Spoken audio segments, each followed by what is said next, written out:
ట్రంప్కు ఓటేసి గెలిపించిన అమెరికన్లకు మొక్కాల నిజంగా హింసిచ్చే 23వ రాజు పులకేసి లెక్కనే ఉన్నాడు కదా. ఆయనకు తెలిసింది రెండే రెండు, ఒకడు చెప్పింది తినడు, ఆయనకేం తెలియదు అన్నట్టే ఉంటాడు.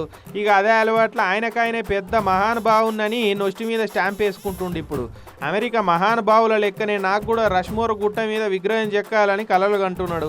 ఆడికే ఊకోలే, మహానుభావుల పక్క పొంటి నా మూతిని చెక్కి పెడితే ఎట్లుంటుందో అని ఏఐ వీడియో చేసుకొని తెగ మెలికలు తిరిగి మురుసుకుంటా ఆ వీడియోని ఇంటర్నెట్లో ఇడిచిపెట్టిండు. ఇట్లా అమెరికాకు పనిచేసిన గొప్ప అధ్యక్షుల పేసులను మౌంట్ రష్మోర్ అనే గుట్ట మీద చెక్కి పెట్టిర్రు. ఇట్లా అట్లా Abraham Lincoln, George Washington, Thomas Jefferson, రూజ్వెల్ట్ల ఫేసులతోటి 60 అడుగుల శిల్పాలు చెక్కిరు రాయి మీద. అయితే లక్షల మంది టూరిస్టులు పోయి చూస్తుంటారు వాటిని. ఇక వాళ్ళ పక్క పొంటి నా ఫేసును కూడా చెక్కాలన్న కోరికని ఇట్లా బయట పెట్టిండు ట్రంప్. అయితే ఆ గుట్ట మీద ఇంకో మూతిని చెక్కేందుకు జాగలేదని అంటున్నారు మౌంట్ రష్మోర్ మెయింటైన్ చేస్తున్న వాళ్ళు.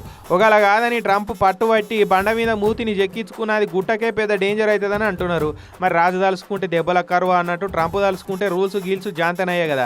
అసలే పిచ్చోని చేతులు రాయి ఉన్నట్టు అమెరికా అధ్యక్ష పదవి ఆయన చేతులు ఉన్నదని దునియా దేశాలు అంటున్నాయి. గసంటోని ముంగడ రూల్స్ పనిచేస్తాయా? కుక్క బెదిరించి చెప్పెత్తుకపోయినట్టు ఇప్పటికే నోబెల్ శాంతి బహుమతి ఇవ్వాలని పాకిస్తాన్ ఆర్మీ జనరల్ అసొంటి శంషాగాలతోటి లెటర్లు ఇప్పించుకుంటున్నాడు. గిసొంటి చిల్లర వ్యవహారాలతోటి అమెరికా ఇజ్జత్తును మిసోరి గంగల ముంచుతుండని ముక్కిరిస్తున్నారు అమెరికన్లు కూడా.